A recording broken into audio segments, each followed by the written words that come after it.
everybody, welcome to this special interview episode of Thinking Outside the Longbox. As always, I am Gabe, and hanging on my shoulder is Hannah. And today we're going to be talking to Fabrizio Guido from Mr. Iglesias. We just got finished talking about it on the show last night. So just a little background. For our show, we don't typically talk about wholesome, kind-hearted, warm, and loving things. And I, in particular, am the big, horror dork, slasher movie guy. Yeah. But man, we all have loved this show. It's so funny, and it's just right on point, man. So that means so much to me. That means so much to me. And I'm actually someone who was wasn't very familiar with multicam and the whole genre, and it was super happy. So I've always been more inclined towards more like you, just deeper, but this has a really deep message to it, and it's very playful and just very fun. It's just a fun show, and I love it. So I don't watch a ton of, for me it's fun, but for most people it's ew. So this was a breath of fresh air for me, to watch just a straight up sitcom. It's been really, really enjoyable. Yeah. So as we get started, so I'm old, obviously I have a 9-year-old and she's my youngest kid. You have 4 children. I know. She's my youngest. So when I see somebody that's your age, you were born in 99, mm-hmm. but you are doing really well. You're clearly going somewhere with your career. You're clearly, good at what you do, because of all the cast, you're one of the ones that makes me laugh the most. Thank you. What does it feel like, being so young but also involved in something that seems so big? I mean, this is something I couldn't have done without the help of my parents, really, and just their support growing up, and just always pushing me to go the extra mile, and just having this very strong support system, which I acknowledge and I'm so grateful for. Personally though, I love being on the show. I love being on the show, and like I said, the show feels like family, and it does feel like a very special accomplishment for me. There's things that I've worked on, but this really does have a special place in my heart, because I feel like I collaborated with the writers, and I collaborated with my cast into making this really special. And it was a lot of play on set, and it felt far from work, but I was very honored to be able to do this. And I can't stress how much I love this character. So, when you're looking at the show, kind of from the outside looking in, obviously Gabriel Iglesias is a huge name in comedy, but you're also sharing space with guys like Joe Coy and Joe McHale and other really famous comedians. It's slipping my mind, but the guy that plays Marisol's dad is super, super famous in Mexico. Yeah, my Franco dad, Escamilla. Yeah, my dad instantaneously knew who that guy was. I had to go look him up and watch it with subtitles, but still, a really, really funny guy. What's it like, being around I guess heavyweight comedians, no pun intended, obviously, but big time heavyweight comedians, and getting to collaborate and work with and act alongside guys like that? I can every single one of those people that you mentioned, a week prior to working with them, when they tell you, hey, next week we're going to have Joe Coy, next week we're going to have Franco, it's when you get that news, it's so exciting. It's so exciting. The whole cast is just we're super happy to have them come to our house. It's we're bringing in a guest, and for me, it's always been watching them work, or getting to share a scene. We do it in front of a live audience. I'm always on the side if it's a scene I'm not in, and it feels like something really, really special. Getting to see Gabe and Joe Coy share the stage, and just me being able to watch that is I feel very fortunate to be able to see it live and see their mess ups and their hiccups. And it's people will watch it at home, but it's a whole different experience, watching the humanity and watching them at work, because by the time you see it, it's the finished product, but I get to see their process to get there. and that for me is really the exciting part. You know, as an artist, you know, respecting their craft and watching them work is really exciting for me. So we talked quite a bit on the show yesterday about how, like, in general, sitcoms kind of get dragged by critics, you know, because a sitcom is like this very formulaic, like even your character can be like construed as like stereotypical, same with like, you know, a lot of the other kids in the show.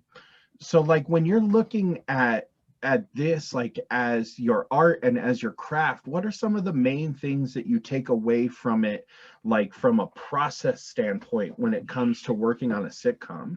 So a big thing for me going into this was that I wasn't familiar with sitcoms. So I had to learn the process, or I should say the art, like the art form, the timing, the way sitcoms were, the structure of the funny of sitcoms. And I also knew I didn't really enjoy the exaggerated nature of it.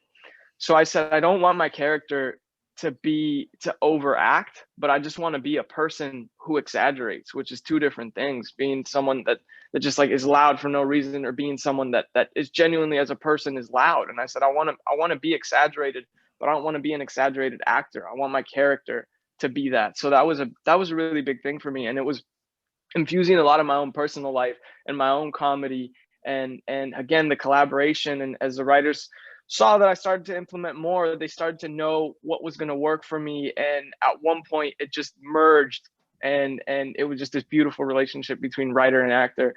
And that's when things really started to pick up, and I really enjoyed it. But the lead up to that was also very fulfilling, getting to discover this whole new art form for me. So it's interesting you talking about like that moment of mesh, because this was like my second try at watching it. Like I'm a big fan of Gabriel Iglesias comedy, but I'm not like a huge fan of sitcoms. Like, you know, I Yeah. can name on my hands like how many I've watched all the way through.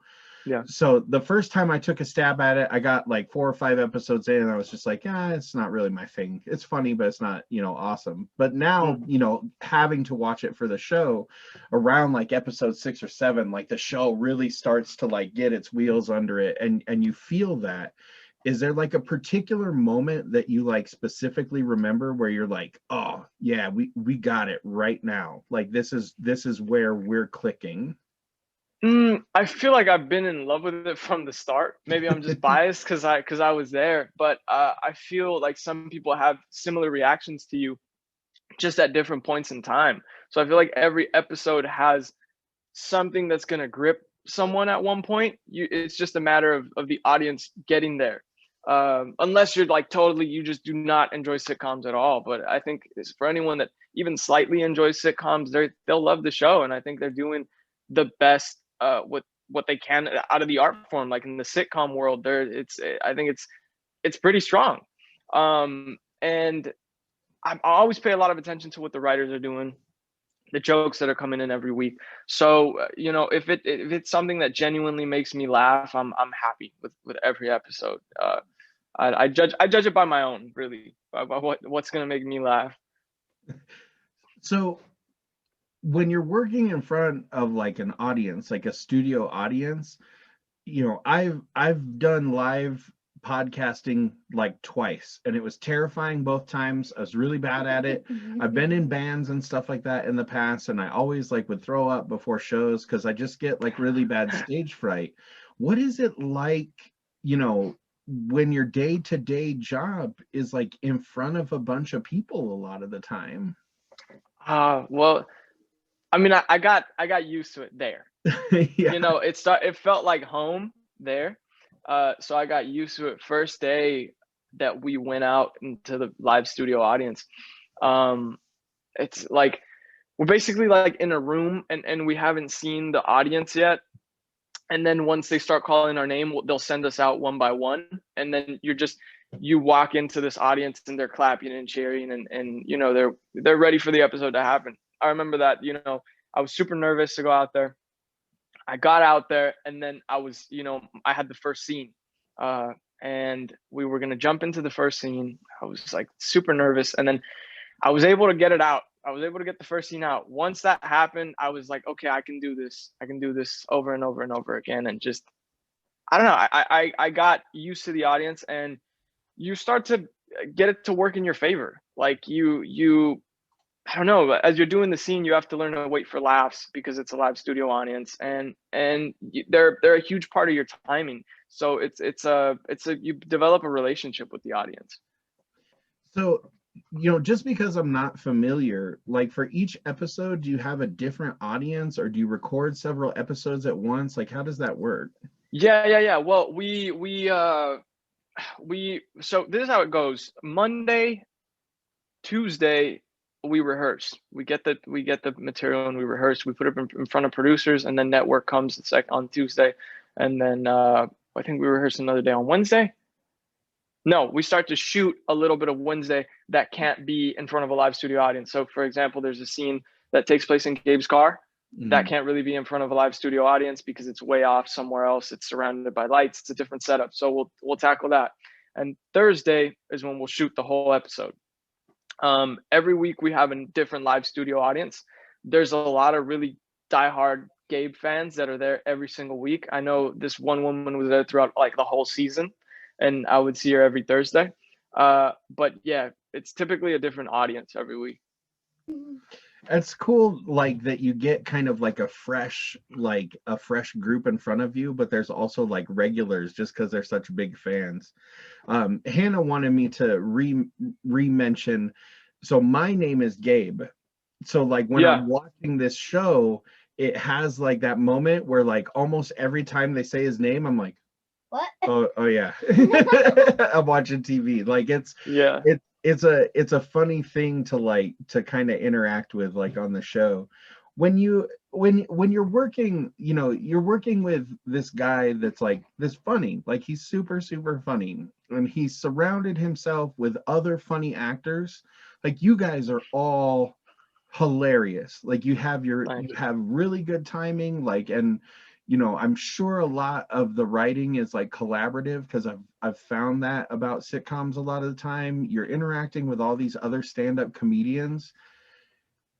Are there moments where you're just like, I want to be able to breathe again and stop laughing on set? Like, do you guys just like cut each other up like crazy sometimes? I mean, laughter is just such a huge part of it.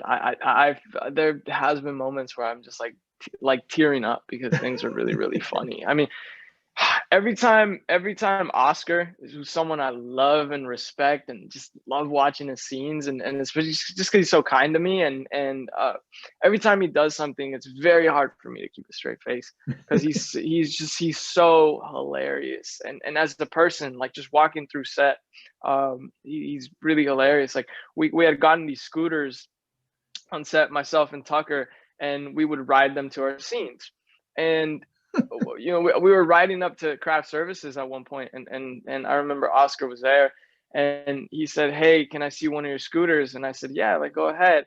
And then he got it and he threw it on the ground, and and there was like a water tank, like a water cooler, and he knocked it down and threw himself on the floor, like if he had fallen on my scooter, and he was making a really big deal out of it to try and get us in trouble, just as a joke, completely as a joke, but just like calling a bunch of attention, and he's always punking me. Like I had left the scooter, I had knocked on Jacob's door. I think I was gonna give him like a wrap gift or something that we were, I think this was like the last episode of season 1, or season 2.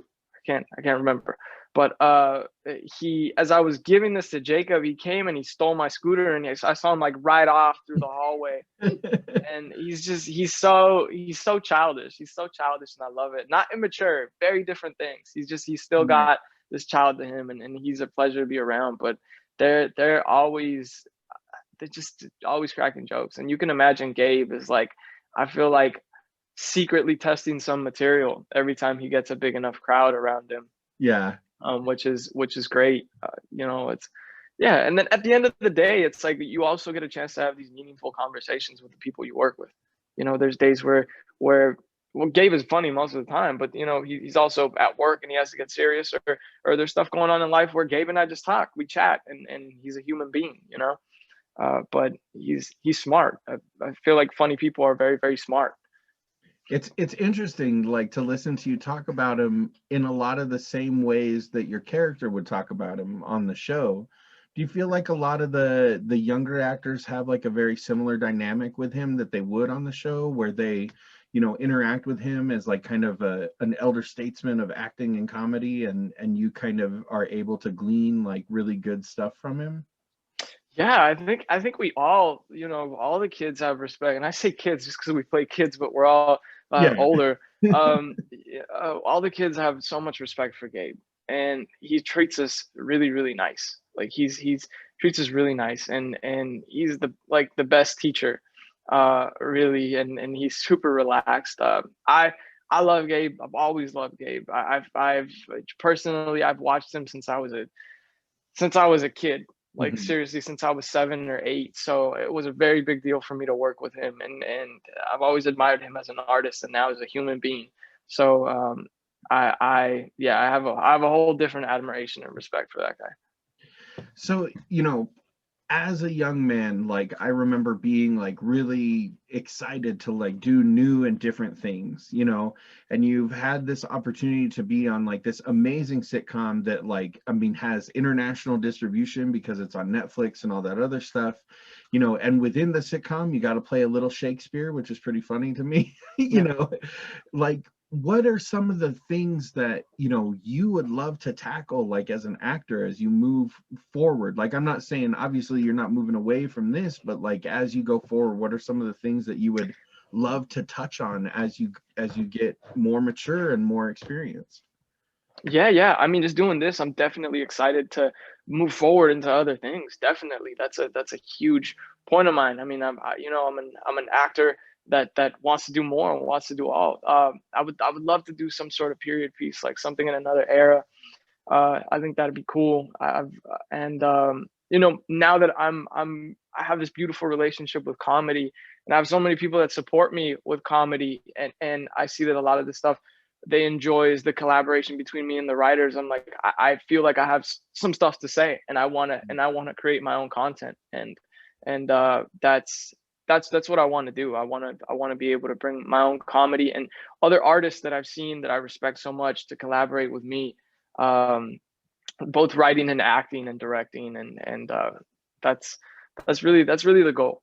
That's cool, man. Like, that's Yeah. a cool, you know I think when I was young, like, I set lofty goals for myself that were like just ridiculous, that didn't make sense, because I was a dumb kid and had no direction.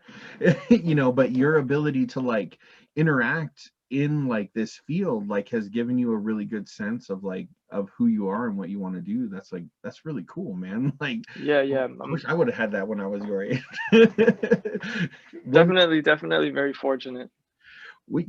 it's interesting to like hear you talk about the collaboration of writing and how all of that goes. Your mom is calling you. When you're doing that, like, sitcoms obviously have to be largely scripted because of like how the beats in like the writing and the jokes work, but are there moments that you guys end up having of like really good improv, especially when like guest comedians are there? It's rare. It is very rare because you should be sticking to the script. I have asked producer permission the day of, while we're filming in front of a live studio audience. We go, hey, we already got two good ones. Would you mind if I threw this in?